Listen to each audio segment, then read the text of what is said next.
In this video, I'll show you how to cancel a PayPal payment transaction and when that's actually possible. First, open the PayPal app or website and log into your account. Then go to Activity and find the payment you want to cancel. The key thing here is the payment status. PayPal says you can cancel a payment only when it shows as unclaimed or sometimes pending, which usually means the recipient hasn't accepted it yet.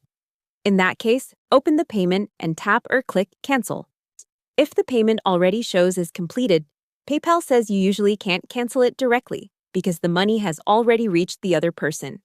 Your next step is to open the transaction, use the contact details or chat option, and ask the recipient for a refund.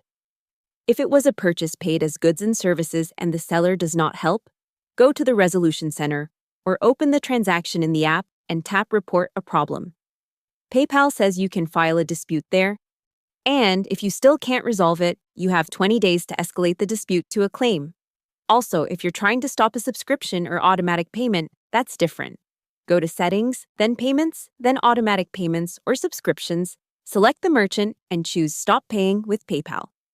Hope the tutorial was helpful. Subscribe to my channel and see you in the next video.